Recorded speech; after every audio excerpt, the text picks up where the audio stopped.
Hi everyone. Good morning and welcome to BSides Day 2. I think that's a round of applause. Yay. Right. My name is Gavin Miller and I'm just here to basically introduce our guest, our speaker here who I see has already familiarized himself. So just a bit of introduction. We have Gavin Miller here. Gavin Miller is a senior manager of application security at Clio. He started from a pure developer background, and he has been at the helm of implementing Clio's application security program for the last 5 years. You're welcome, Gavin. Awesome. Thank you.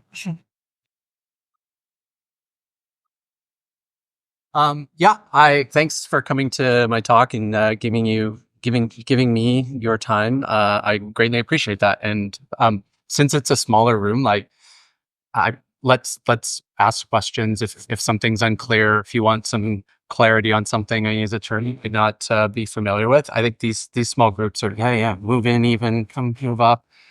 These small groups are some of the best way to do these presentations because you can kind of guide it to where you want to go. So this is one of the few serious slides coming up here. To give you a little bit of context, Clio is the SaaS market leader in the legal vertical. So we make legal practice management for lawyers. And along the way, we do things to help make them more efficient, to help give them the tools they need to practice law. The company was founded in 2008. And so we've been around for 16 years. That would make us a teenager. Some days our code base looks like and behaves like a teenager and doesn't want to work or doesn't want to, go to school. But bad joke. Get ready. But we're building we're building with the mission to transform the legal experience for all. And I'll get into a little bit of that's why I'm there. There's some really cool things that we're able to do. And I think we talk about governance and legal and all that type of stuff as part of, security in this conference. So give you a little bit of background. I joined Clio in 2019. At that time, we were an undisclosed valuation. There were about 500 employees. 100 to 125 of those were devs. And there were 2 members of the security team at the time with 2 products. So that's about a 1 to 50 ratio, which is not bad. But that's, I'm sure we're all familiar with that who work in the industry. It's usually security folks who are at the minimum. Fast forward to today, we are a $3 billion valuation, just happened at a Series F round a couple months ago. One of the largest in Canadian history and especially in the legal market. We are 1,200 employees, about 250 devs, aim to be 300 at the end of the year.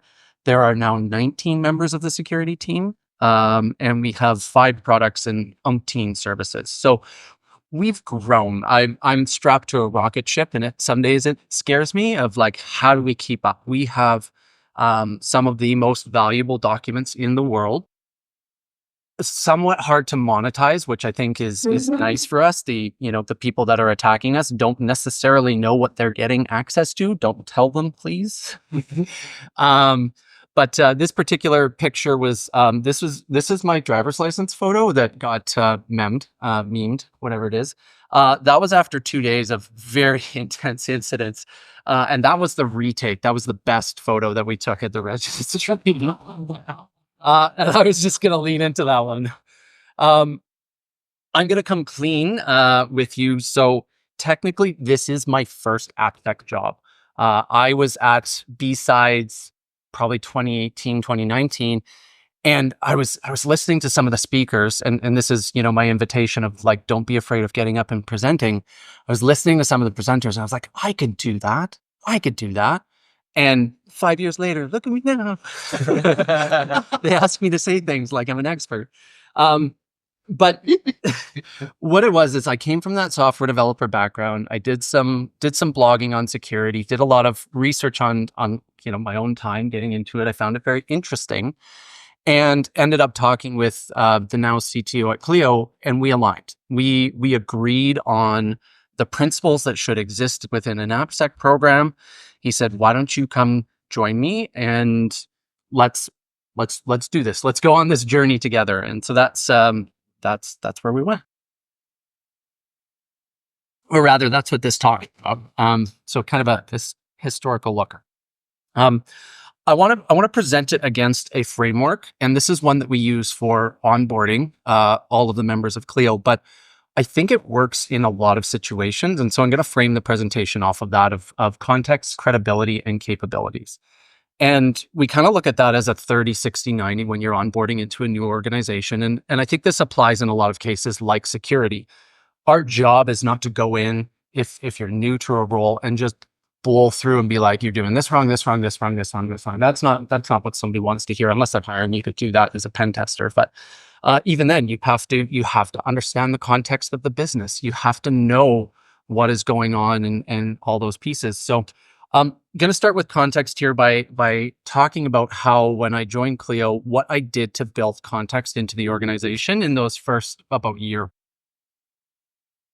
This was the developer that I joined with. This was Chris Thompson, who's here in Edmonton and has since retired, whether that's my excellent management helping him out there or he was just done with me. But we decided to run the AppSec program on our own.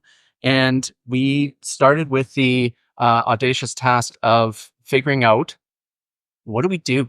What is our purpose as an AppSec team? Chris had started out as a developer that moved into security. And he started to basically put in little bits of controls here and there, but controls without a strategy and controls without a purpose, you kind of just end up playing whack-a-mole. So when I got there, one of the first things that I had to look at is, what is our strategy? What is the thing that we're going to look at, that we're going to aim for? In order to run an effective program, and what are the problems that we're facing? And the big problem that we had when I first joined was we just didn't really know what was running in our ecosystem. We didn't know, all about the applications. We didn't necessarily have the observability, the visibility. We didn't have that scene at that point. So like all of these things where we are blind, and if you're blind to what's happening within an AppSec program, you're playing the Rumsfeld. Here's the Rumsfeld slide. You're trying to eliminate the unknown. I love the head shake. You got one thing right. The unknown unknowns. The job is, okay, we've got a strategy, we've got to build context. What are the unknown unknowns, and how do we start surfacing those? And if anybody is, I know one person in management, the thing you don't want in a security group, the thing you don't want in management is surprises. And that's my goal. My goal is to shed light and go find all of the surprises that are going to make my boss go, pardon swearing, I'm gonna swear. If anybody's leave now, it's like, what the fuck, Gavin? Why didn't we know about that? So that's my role as I join. I need to get an inventory. I need to get visibility, and I need to know everything that is happening within that code base, and also know where all the hotspots are. So that is what we decided to do. And we decided to start with an application that was a Starcraft reference. So there was a tool that existed called Overlord. And as the name implies, it lorded over all of our code bases. It looked at, from a GitHub perspective, took inventory against all of the repositories we had, and we treated that as our core domain object. And remembering, I came from a software development background, so I didn't look at any tools to do this. Like, I'm sure some of you are in the audience being like, yeah, there's a tool for that, and there's a tool for that. And I was like, I don't know, it's my first day. So we had this inventory project, and I co-opted it. It was supposed to be for everybody, and I said, now it's mine. And what we did is we looked at all of our applications from a repository standpoint. It was there as a health check mechanism, and we'll get into some of the details there. It was there to look at, what is going on in the code. And we're AppSec, we need to know what's going on in the code. Our first challenge, though, was you can't rip off Blizzard. You don't want to get sued. So I made this. My biggest contribution to Clio. This is the Overlord mascot. And it's actually proved to be quite valuable. And for our AV tech in the background, we've turned him into knitted mascots. Where we actually, so this is part of our kind of security champions program that we inadvertently built. We made stickers, we made these little knitted things, and we submit, if somebody submits a really good issue to our bug bounty program, plug, we pay out very generously. If it's a really good vulnerability, we'll send them a swag bag with one of these, a couple of stickers, a whole bunch of Clio branded merch, that type of thing. We're trying to raise engagement. We also do that internally with folks who have been major contributors. They've found issues, and it's that positive reward cycle. Tanya from She Hacks Purple, she talks about that as well. You have to reward the good behavior instead of running around and chasing people with a stick. So we tried to make a very positive program so that we could inflect people's behavior to do the right thing. Anyway, coming back to we co-opted everything here, and what you're seeing here is a more modern day version of Overlord, and it's looking at a Nokogiri vulnerability. Now, the problem that we had brought this in to solve was it would take us about 2 days to go find an inventory and fix a single CVE that popped up. And between two of us, 2 days, that's a glorious waste of time. And this was before Dependabot was around and made some of these things easier. GitHub didn't have a good security program at the time. We've now integrated those things in here. But now we've got, I can tell you immediately if we're running XZ utils, if we're vulnerable to, the latest CVE that's made the front page of Hackers News. And it's allowed us to have that full purview and context, and it's solved that unknown unknowns problem. And the nice thing is anytime a repo comes online now, it's automatically inventoried. So I don't have to go to do anything when somebody starts up a new project and brings in, all of the terrible code that we don't want to see. And we'll talk about more checks that built on Overlord. I realized as I'm kind of talking through this is basically a plug for Overlord, which is a closed source tool, but here we are. You can't have it. So that's what we started with, was the context. My main goal is get context, get visibility. Once you've done that as an AppSec, you have to move on to the next stage of building credibility within the organization. So you take that context and you have to apply it judiciously. You can't, again, just go, here are all the things that are broken, go fix it. Nobody likes that. You need to be effective. You need to be tactful, maybe political. Political's the wrong word, but you get my drift. So this is a slide I stole from who was it? Margaret Sims at Shopify, and it's a great presentation. Email me if you want the link to it, or just look for Margaret Sims Shopify. She was talking about compliance. She's on the compliance side. I stole this slide, so all credit to her. But when we think about a security program, a lot of classic security, and this is what I talked to the CTO about when he hired me, was we want to build something that doesn't impede developer velocity. And a lot of security gets looked at as gatekeepers. And when you're impeding the velocity of the developers, when you're keeping them from getting things done, they don't like you. And so your job is to build tools that can increase the trust in your program, reduce the cost, and increase the speed for the developers, as opposed to the bottom one there. If you're getting in the way, you're going to have a bad time and you're not going to be effective. An early version of Overlord was blocking in the CI pipeline.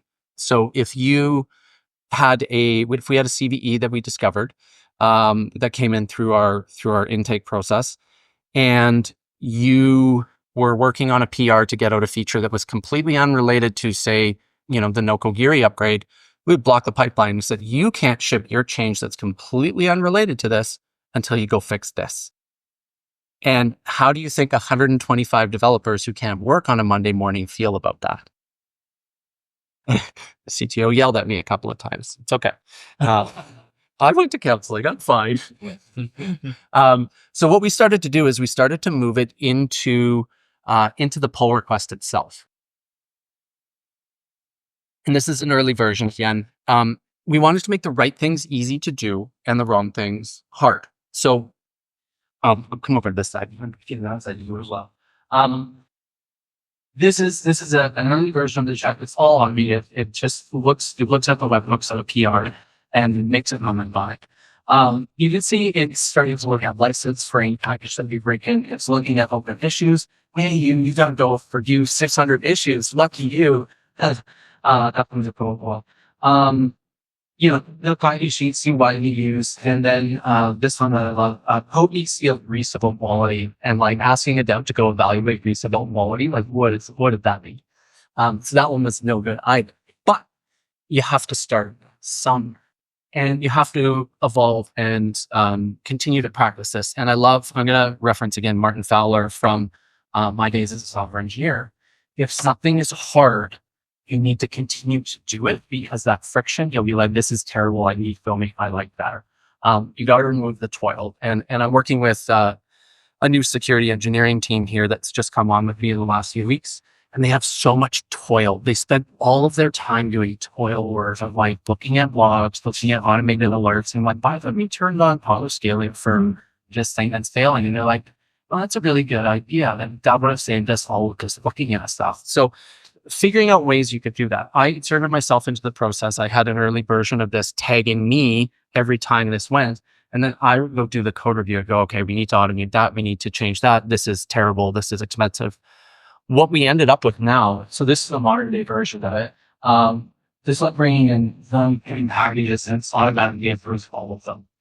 The developer doesn't have to change anything. They have a nice, they have a nice emoji with sunglasses, and you can see it's on the line of them. It says pass automated review. So again, all of those checks that we did, reasonable code quality, is it the right license, all of those things, we hide them so that the developer doesn't have to think about the checks. So we just go, here are the 2 or 3 things you might have to look at. Come talk to us if you don't know what to do, but we've done it all for you. This package is safe to bring in. I had a developer come and ask me and complain about this. Like, why do we have to do this? Why is this a thing we have to do? It's open source. Can't we trust open source? And this room laughs, but the software developer, well, laughs. It's terrible. So awkward. But the software developers like, why do we have to do this? Isn't the community would catch us? And I replied, like, who are we? We're the community. Like, Clio is a part of the community that takes advantage of open source and makes, and so it's our job to go look at it. And if that SSH, OCD developer who was like, oh, that 0.5 seconds that I have to deal with getting onto my server, if they wouldn't have investigated, we wouldn't have found that Xene Till's 2-year hack thing. So it's a part of all of us to do this. And if you can get developers doing it, whether they know it or not, it becomes really valuable. And so one of the things we did to make that easy, you can see this little human overlord piece. So I don't want a developer to go understand what reasonable quality is. I want to point out, here are the things that are weird and here are the things that are odd. So we built out a custom code review tool. I'm not going to tell you everything that's in there, but we like stuff like that. Like, this gem that you're bringing in uses a valve. Is there a base system for going into it that shouldn't be going into it? This has allowed us to again catch things, not major malware or anything like that, but we've caught things that are not the way they should be. So one example, a developer came to me and it's like, hey, what are root certificates and why is this gem setting root certificates? And it was not malicious. I don't think maybe it was, but we looked at it. It was a dependency of a dependency. And we said, okay, let's go talk to the original open source maintainer. Like, do you know you're replacing root certs from 2018? And I think it was that sort of thing where one got revoked and they wanted to bring in the latest and greatest. So like, it was best intentions, they told us. But it was one of those cases where we could go fix the root issue and now nobody has to deal with it. And it's, yay, we contributed to the community. But it's, those types of efforts that, again, build those capabilities because we now have the context to operate on. So it's, it's a layered cake approach. You're adding more and more as you go. And it started to get developers liking our tooling. Like, this was feedback I got of like, this tooling is great. I don't have to review a gem. This thing I used to have to do manually, it just says I'm good to go. And so we increase the velocity, we increase the trust within our organization and within our program and everything like that. And now I can let developers run fast because I don't care what they're bringing in. I kind of do, but I don't have to think about it. And again, it's eliminated that toil within the program, and it's something we just don't care about.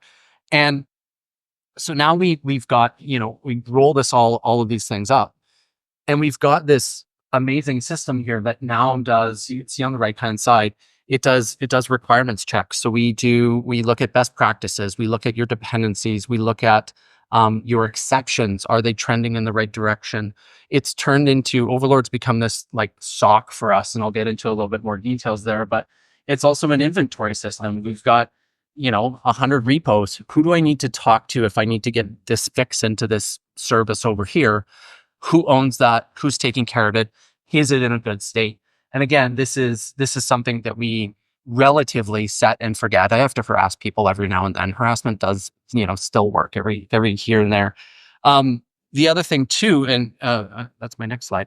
The other thing too is it allows us to. So we raised a Series F. We raised $900 million earlier in the year. It's a little bit of money, and so people want to know, what is our exposure if we're going to give you money. And specifically, they want to know, what is our exposure from licensing? Who are we going to get sued by if we now put this investment into your company? It took me a long time, but because I'm not in the code as much, but a competent software developer could have written this in a couple of days.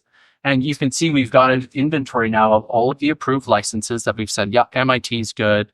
I can't think of the other ones off the top of my head, but we've got a list of all of the software licenses we're okay with, and we've got some that we need to, not known. Okay, our automatic inference algorithm doesn't know how to pick that up. We'll go tweak that and iterate it on it over time. But this page didn't exist at the beginning of the year, and we were able to build it in under 2 weeks, and it allowed us to take a conversation that would have been a long time with people doing due diligence. If you've ever been involved in acquiring a company or raising funds, you show them everything. You become BSF. And I was not BFF with them because I only spent 45 minutes with them. We had this, here's our risk, and they're like, hey, we're doing that. That was it. That was, explain these things. What are they doing?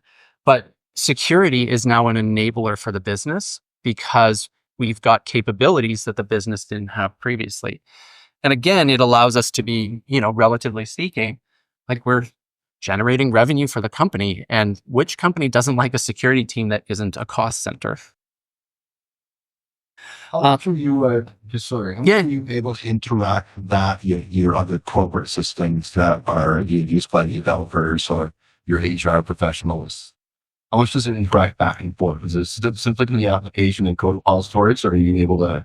Yeah, we definitely could extend it, I'm sure. It's definitely, it's very much it's an overlord. It wants to take everything in and give nothing back. No, we could. The next stage here, well, so we're integrated with our Okta system. So the next stage here, and we'll get into it a little with the SOC, and this is our pulse view.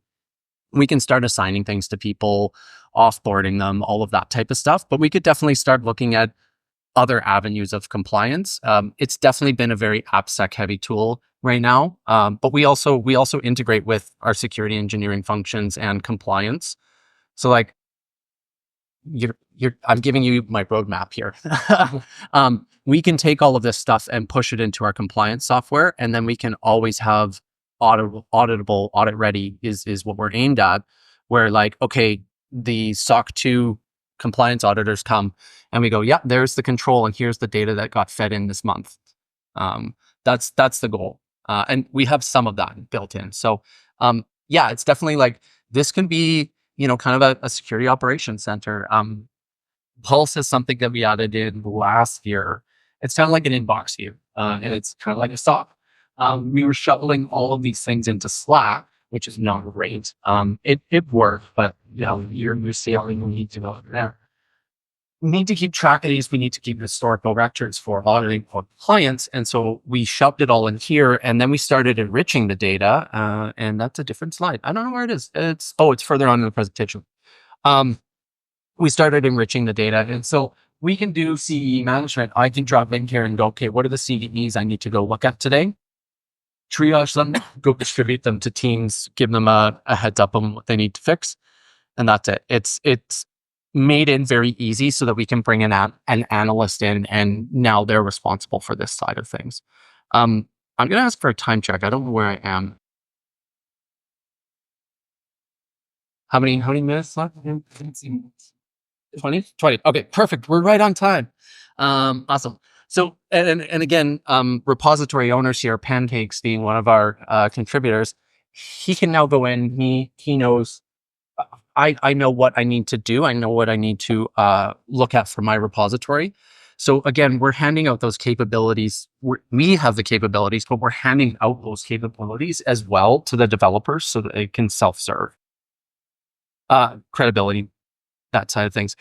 Yeah, capabilities. So now that we've kind of done these types of things, and we've gotten a really good foundation. The program's working really well. You're going to continue layering on it, and it's what we've done in the last little bit. But once you've got these in place, you now have you have credibility and capability that you can go in and you can do something like this. This was a comment I left on a PR last week where somebody was adding in SQL injection as an admin task. And one of our developers flagged it, and I'm able to go in and have that credible conversation. I'm like, hey, I don't like saying stop to you, but this is a thing you need to stop. And what it does is it triggers a conversation now that can happen of like, oh, okay, why? Why is this not good? What pattern did I miss?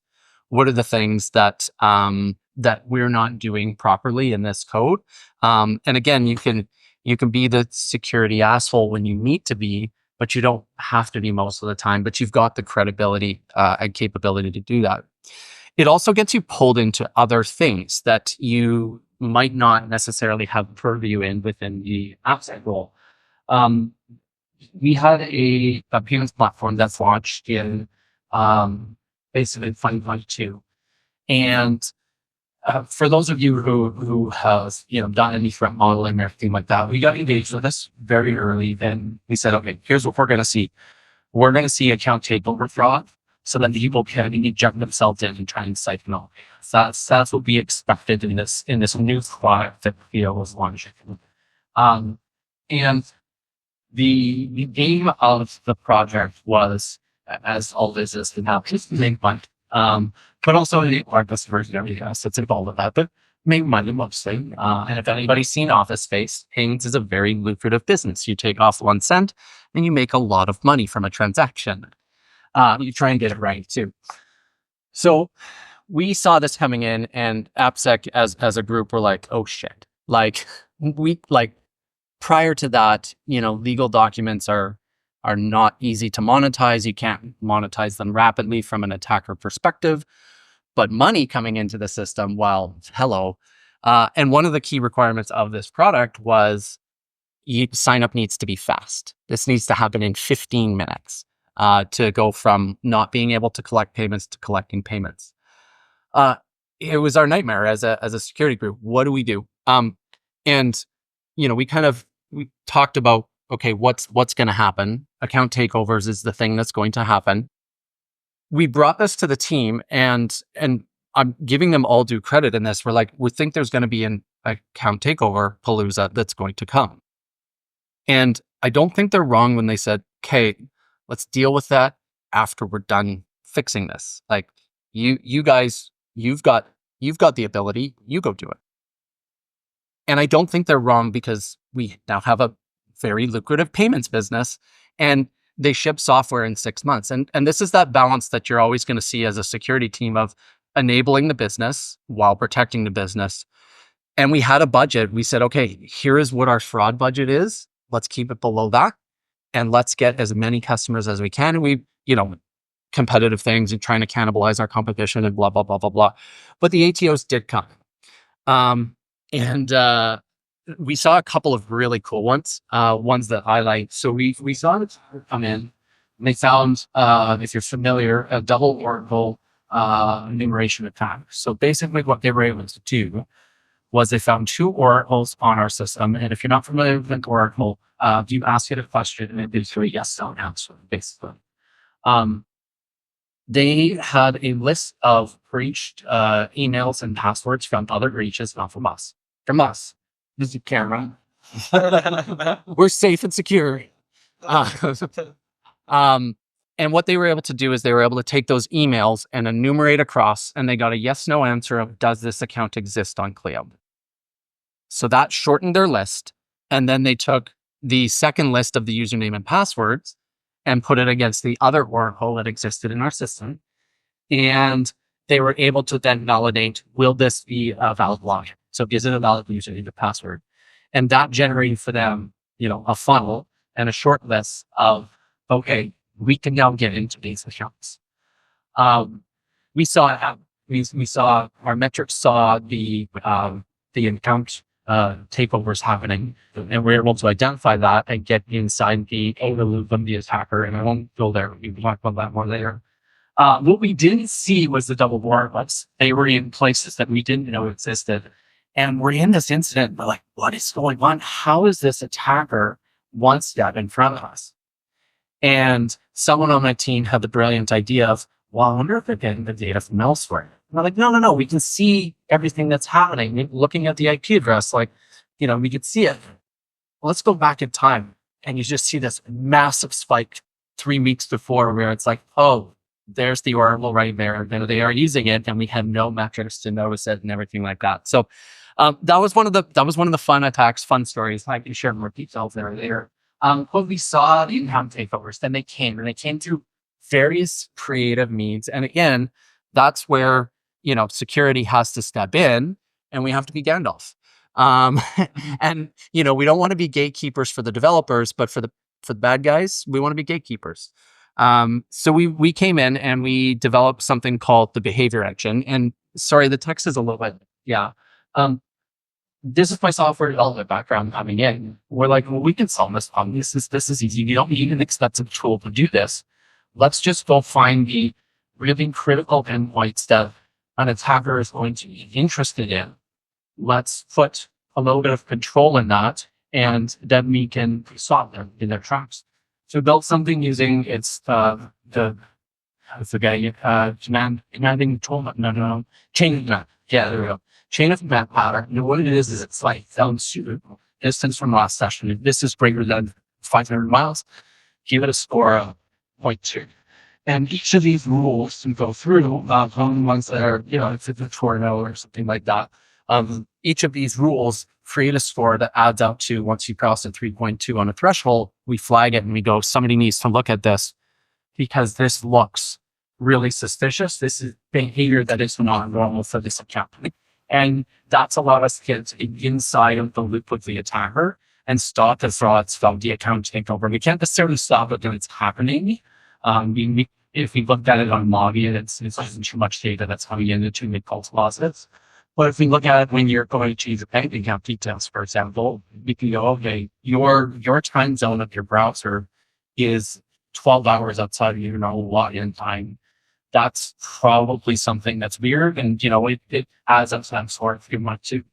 So this is that I talked about the socks that we built. This was what we built here to allow us to deal with it on a with Impulse and to then start it's the words I'm looking for here, to start being data into this. So this actually isn't, I didn't even take an out-of-date version. We now go up to third parties and check certain high impact signals like IP addresses and things like that. And that can give us a score. And then we also track together all of the times that this verification has happened on this account. And we go, yeah, you know what? There's something weird with this account. And we can then go talk to our customers and go and, take the time to reach out to them. One of the big things that we found from this is we just have to pick up the phone and be like, hey, do you know that you're logged in from India right now? And they're like, no, I'm not. And you're like, yes, you are. And our customers are fantastic. The ones that kind of get it, but there are some that just don't, and so they don't have MFA turned on. They do after nightfall though. But we have to explain MFA. We have to keep working with them. I'm like, hey, you need to do this. This is an ethical duty. You understand the data that you're dealing with. Like, I'm giving a talk in 3 weeks of like, it's your job to do this. You have a bar. You pass the bar to do this. Um, and it's been so cool to have the context, credibilities, capabilities that now the AppSec team is getting into fraud, even though while we're building up our fraud team, and that's something that like I never thought I would do when I'm starting an AppSec program. But if you build the tools, you build all of those things you talk about, you're able to get in there. And we learned a lot of lessons on the fly. This probably sounds like I'm polished and know what I'm doing. The number of incidents I drop into and go, oh shit, I don't know what to do, um, all the time. But you get good at faking being in control. um, and then the threats evolve because AI happened. Yay! These folks here, we have to evolve with them. So this was our payments fraud ring that came in, and these lovely individuals we caught them because we had a group of human review at it when we've done 90 verification that happens. And if you kind of look at them, it kind of all start looking the same. You kind of swing your eyes. We found a third-party service that you can generate a fake ID with an individual from a certain country. And it can be any state, any province, any government ID that they want to submit. And so now you've got your attackers evolving with AI and Photoshop tools, and they'll put anybody's face on it to match the ID that they've stolen and generated. And the work never ends for AppSec and the security team. This is a good place also to plug. I'm hiring a manager, security engineering manager. Come join me. These things are fun. But that's the end of the talk. I appreciate your time and look forward to questions. What kind of threat do you ingest? Sorry? What kind of threat intel do you ingest? You know what? We're primarily GitHub right now. We pull the pieces off that. That is the evolution, is to get into those feeds, but we're not there yet. Question. In some of your earlier slides, you had the dependency checker, and you said initially you were blocking your developers, but I didn't follow after that through subsequent versions. How were you not blocking? Yeah, so we removed the block out of the CI chain. So it was only if you were upgrading the package that we would post onto, thanks, it's a great question. We would post onto the PR. And so we are no longer, I've removed everything from the CI chain because we're not moving so fast. The vulnerabilities are not so damaging that we have to stop the line for an automotive shop, right? Hitting the red button because somebody got hurt or something like that. That's not our risk profile, right? So we can ship code while we go fix the CVEs in tandem and just alert the developers when they're involved in it. Yeah, that was a brain switch for me. Like when I couldn't get it, I was like, no, but we can't let the bad code go to production. And it's like, it's already in production. Like, you want the right fix to go to production, and let's go do that, not just stopping everything. One thing more like a thing that didn't you like the products that with these brands and employees this game of there.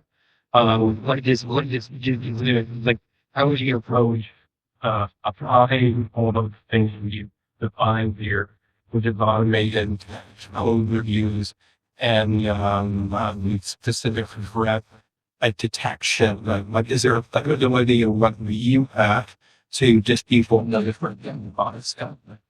Yeah, so I think this is probably it's my first job, just AppSec on. They're tools that do this. And some of them are good, and some of them are just bad for something open source. And that's what we've done, and we custom built it. But like, whatever the environment is, I think it's a button hole. You can find the tools that suit your needs because there's just so much open source out there. That's the thing that you know. There is it's the middleware supply mentality, and it all depends on what projects are like, how easy is it to extract money from the business, and how hard is it to even somebody to like internet security is $50 per user per month. Defense for developers that is a lot of money. Is it driving value that you need? That's up to these the whole business case to be made there. But that's not something when you're necessarily in the very early days of the security program that somebody's gonna be like, sure, have $300,000. I trust you. So you gotta again kind of hitting those 3 points in the framework. You need to build the capabilities before the business even gets to the point where you can make people fully trust that you're going to do the right thing when you do this fund. And some of that comes along with experience, but when you're brand new, they're like, well, I don't know, do you know how to spend money good to security when you've never done it before?